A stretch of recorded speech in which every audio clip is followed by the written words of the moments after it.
বাবাকে না জানিয়ে একটা ডিভোর্সি মেয়ে বিয়ে করেছে। এতে কোনো সমস্যা ছিল না।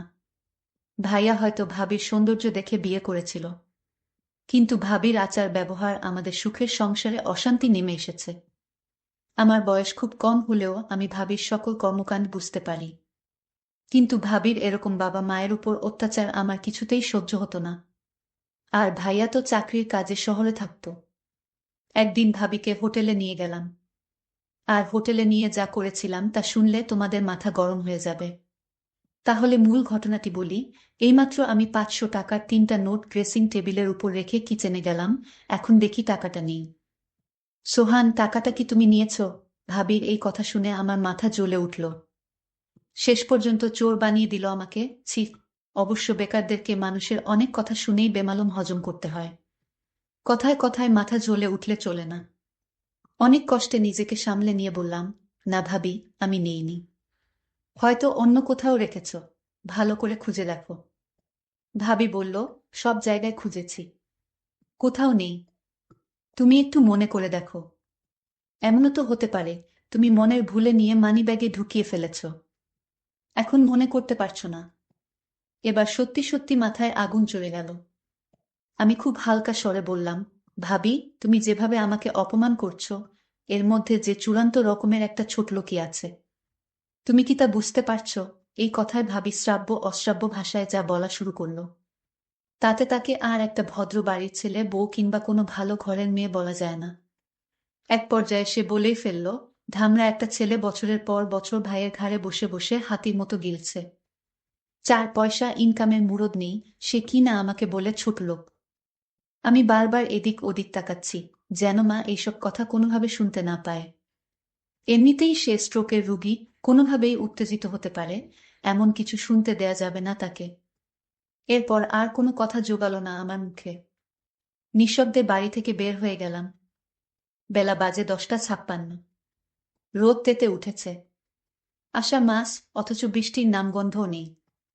রোদের তাপে যেন রাস্তার পিচ গলে স্যান্ডেলে লেগে যাচ্ছে। এখন কোথায় যাব আমি? লকডাউনের ভেতর কারো বাড়ি যাওয়া যাবে না। আমাদের বাড়িটা চাঁদপুর শেরশাহ সুরি রোডে। এখান থেকে হেঁটে হেঁটে রেসিডেন্সিয়াল কলেজের পাশ দিয়ে চন্দ্রিমা উদ্যানে চলে যাওয়া যায়। বসার জন্য খুব নিরিবিলি একটা জায়গা। আমার একটা নিরিবিলি জায়গায় এখন সবচেয়ে বেশি দরকার। খুব কঠিন একটা সিদ্ধান্ত আমাকে নিতে হবে, এবং সেটা আজই, এখনই। একটা ভবনের পেছন দিকে লেকের পাড়ে নিরিবিলি একটা জায়গা দেখে বসে পড়লাম। সংসারের হিসাবটা কিছুতেই আর মিলছে না। অল্প কিছু দিনের ভেতর সবকিছু কেমন এলোমেলো হয়ে গেল। অথচ আমাদের সংসারটা ছিল ছবির মতো সুন্দর, গোছানো, পরিপাটি। সেই ছবির রং ঝাপসা হতে শুরু করলো এক সময়। বাবা মারা গেল প্রায় 5 মাস হতে চলল। এরপর থেকে সেই ছবির শুধু ফ্রেমটাই রয়ে গেল, বাদবাকি সব হারিয়ে গেল কোথায় যেন। এই তো সেদিনের কথা, আমরা দুই ভাই আর বাবা মা মিলে একসাথে ক্যারাম খেলেছি। বাবা একটু সময় বের করতে পারলেই ফুরুত করে ঘুরতে গিয়েছে আমাদেরকে। বাড়িটা সারাক্ষণ হাসি আর আড্ডায় গমগম করত। আর আজকের অবস্থা দেখলে নিজেই অবাক হই। মনে হয় আদৌ এইটা আমাদের বাড়ি। ভাইয়া পড়ালেখা শেষ করার পর 19 সালের জুলাই মাসে একটা মাল্টি ন্যাশনাল কোম্পানিতে উচ্চ পদে চাকরি নিল। ভালো বেতন, মতিঝিলে অফিস। এর মাস খানিকের মাথায় কাউকে কিছু না জানিয়ে হুট করে এক সন্ধ্যায় ভাবিকে নিয়ে উপস্থিত। তারা নাকি গোপনে কাজী অফিসে গিয়ে বিয়ে করেছে। ভাবির বাড়ি কুমিল্লার বরুড়ায়। ফেসবুকে পরিচয়, সেখান থেকে প্রেম, আর তারপর বিয়ে। ভাবির এর আগেও একটা বিয়ে ছিল, সে পর আমার ভাইয়ার সাথে তার পরিচয়। আমরা সবাই খুব আপসেট হলাম এই ঘটনায়। ভাইয়ার মতো একটা চমৎকার গোছালো এবং দায়িত্বশীল ছেলে কাউকে কিছু না জানিয়ে এভাবে বিয়ে করে ফেলবে, এটা মানাই যায় না। আর তাছাড়া আমাদের বাড়িতে যদি অমত করার মতো কেউ থাকতো, তাহলে ভিন্ন কথা ছিল। আমরা দুই ভাই মোটামুটি বড় হলে বাবা মা আমাদেরকে খুব পরিষ্কারভাবে বুঝিয়ে বলেছে যে জীবনে চলার পথে কাউকে ভালো লাগতেই পারে। এটা খুবই স্বাভাবিক। এমন কিছু হলে অবশ্যই যেন সবার আগে বাড়িতে শেয়ার করি। আজ পর্যন্ত আমাদের দুই ভাইয়ের কোনো যৌক্তিক কাজে বাবা মা বাধা দেয়নি, বরং সব সময় উৎসাহ দিয়ে এসেছে। সেখানে ভাইয়ার কাছ থেকে এটা কেউই আশা করেনি। এই ব্যাপারটা নিয়ে বাবাই সবচেয়ে বেশি আপসেট হয়ে পড়ল। মা তাকে বোঝাতে চেষ্টা করল যে রাব্বি যদি মেয়েটাকে নিয়ে সুখী হতে পারে তাহলে আমাদের আর আপত্তি করে লাভ কি, যা হওয়ার তা তো হয়েই গেছে। আর তাছাড়া দুইজনের সম্মতিতেই বিয়েটা হয়েছে, দুজনই ম্যাচিউরড, সুতরাং এখন স্বাভাবিকভাবে ব্যাপারটা মেনে নেওয়াই সব দিক দিয়ে ভালো। ভাবির আগের বিয়ে নিয়ে বাবা মা কেউই কোনো কথা তোলেনি এই পর্যন্ত। ডিভোর্স একটা মেয়ের জীবনের খুব দুর্বল একটা জায়গা। সুযোগ বুঝে এই জায়গায় খোঁচা দেয়া কোনো ভালো মানুষের কাজ না। মা শুধু ভাইয়াকে আড়ালে ডেকে নিয়ে সেই রাতে বলেছিল, রাব্বি, তোর বাবার মনে এত বড় দুঃখ দিলি, তার কত পরিকল্পনা তোর বিয়ে নিয়ে। খুব ধুমধাম করে বড় ছেলের বিয়ে দিবে, আনন্দ ফুর্তি করবে। মানুষটা খুব কষ্ট পেয়েছে রে, স্রেফ এইটুকুই। অবশ্য ভাইয়া সেই রাতে মাফ চেয়েছিল বাবা মার কাছে। তারপরও বাবা কেমন চুপচাপ হয়ে গেল।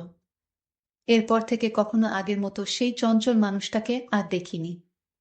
মাস তিনেক মোটামুটি ভালোভাবেই চলল সংসারটা। এরপর সাজানো সংসারে একের পর এক ঝড় আসা শুরু হলো। সেই ঝড়ে আমাদের স্বর্গের সেই বাড়িটা তছনছ হয়ে গেল। ভাবির সাথে মার তেমন বনিবনা হচ্ছিল না। একটা পর্যায়ে সংসারের শান্তির জন্য মা সবকিছু ভাবিকে বুঝিয়ে দিয়ে অবসর নিলেন। তবুও শান্তি এলো না। ভাবি চাইল তার আলাদা একটা সংসার, যে সংসারে শ্বশুর শাশুড়ি আর দেবরের মতো বাড়তি ঝামেলা থাকবে না। আমাকে ভাবি নিজে টাকা লুকিয়ে আমার উপর ছাপিয়ে দিয়েছে। ভাইয়া যেন আমায় ভুলে বুঝে আলাদা হয়ে যায় এই জন্য। এটা আমি বুঝতে পেরেছিলাম। যখন এইভাবে ভাবি আমাকে পাশাতে পারল না, তখন ভাবির মনে অন্য চিন্তা ভর করল। আমি সব সহ্য করতে পারি, কিন্তু মা বাবাকে নিয়ে কোনো কথা আমি সহ্য করতে পারি না।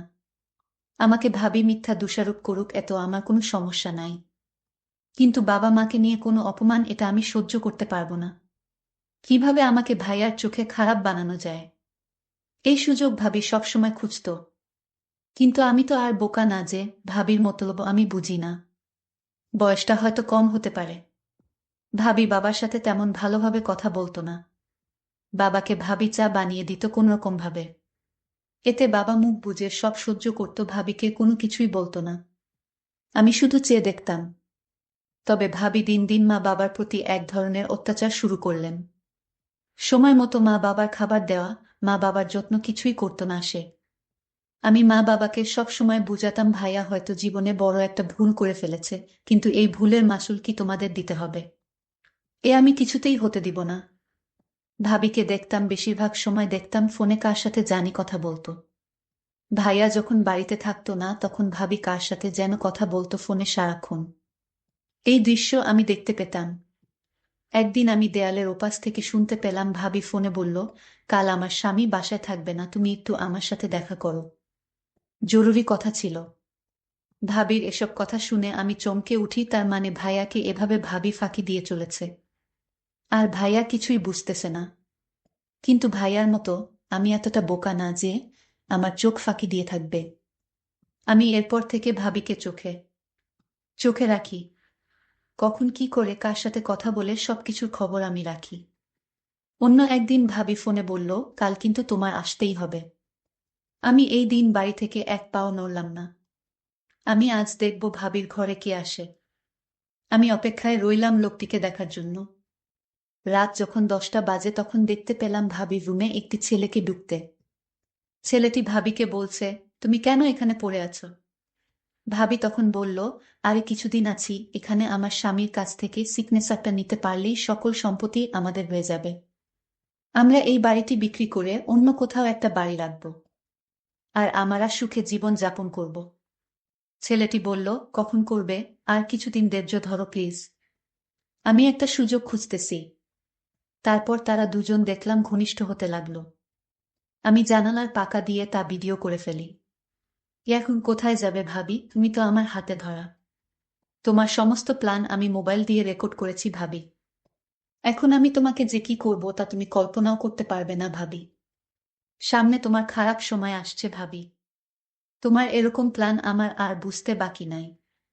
আমি তোমাকে এমন করে ছাড়বো, তুমি তা সারা জীবনও ভুলতে পারবে না। তারপর দিন ভাইয়া বাড়িতে আসলো। ভাইয়া ভাবির জন্য নতুন শাড়ি নিয়ে এসেছে। ভাবি তখন খুশি হয়ে বলল, তুমি হাত মুখ ধুয়ে আসো, আমি তোমার জন্য খাবার রেডি করছি। তারপর ভাইয়া খেতে বসলো। ভাবি তখন ভাইয়াকে জিজ্ঞেস করলো, আচ্ছা আমরা যে বিয়ে করেছিলাম তার জন্য কাজী বলেছে একটা তোমার সই এর বাকি ছিল, আর সেই সইটা তোমার করতে হবে। ভাইয়া বলল, আমি এই সপ্তাহ কাজের চাপে আছি, আমি 1 সপ্তাহ অফিসের কাজে চট্টগ্রাম যেতে হবে, তারপর দেখি আমি সইটা দিয়ে দিব, আমি এখন খুব বিজি। ভাবি বলল, আচ্ছা ঠিক আছে, তাহলে এই সপ্তাহ বাড়িতে এসে মনে করে সইটা দিয়ে দিতে হবে। ভাইয়া পরদিন সকালে চলে গেল। আমি ভাবির রুমে গেলাম। ভাবিকে জিজ্ঞেস করলাম, ভাবি তোমার দিনকাল কেমন কাটছে? ভাবি বলল, ভালোই তো, কিন্তু তুমি একটা চুলটা তুমি ভুলে যেও না। আমি বলেছিলাম, ভাবি তুমি কেন আমায় মিথ্যা অপমান করছো? আমাকে তোমার সহ্য হয় না, সেটা তুমি মুখে বলে দিতে পারো, তাহলে কেন শুধু শুধু আমাকে মিথ্যা অপবাদ দিচ্ছ ভাবি? ভাবি তখন রাগান্বিত হয়ে বলল, তুমি এখন আমার রুম থেকে যাও। আমি বললাম, ভাবি তুমি যে আমায় চোর বলেছ, মনে রেখো ভাবিকে যে আসল চোর তা তুমি খুব শীঘ্রই জানতে পারবে। ভাবি আমার কথা শুনে কিছুটা অবাক হয়ে গেল। তুমি আমাকে ভয় দেখাও নাকি? আমি বললাম, ভাবি ভয় না, যা সত্যি তাই বললাম। ভাবি তুমি সময় মতো সব টের পাবে। ভাবি মনে মনে চিন্তা করতে লাগলো, আমার দেবর কি আমার সব প্ল্যানের কথা কি জেনে গেছে নাকি? না, সে জানবে কি করে? আমার তো প্ল্যানটা একমাত্র ও ছাড়া একটা পাখি পর্যন্ত জানে না, তাহলে সে জানবে কি করে? পরের দিন ভাবিকে দেখলাম মোবাইল ফোন দিয়ে ওই ছেলেটির সাথে চ্যাট করছে। আমি ভাবির মেসেঞ্জারে ভাবির প্ল্যান করা ভিডিওটা ভাবির মেসেঞ্জারে পাঠালাম। ভাবি ভিডিওটা দেখে চমকে উঠল। আরে এ তো দেখি আমার সমস্ত প্ল্যান করার ভিডিও, এই ভিডিও দেবর কিভাবে পেল? আর সে কোথায় এই ভিডিও পেল? আমার ভিডিওটা দেখে মাথা গরম হয়ে গেল। আমি সাথে সাথে আমার দেবরকে ডাক দিলাম। দেখলাম দেবর তার ঘরে শুয়ে মোবাইলে চ্যাট করছে। আমি বলল, সুহান, এই সুহান। আমার দেবরের নাম সোহান।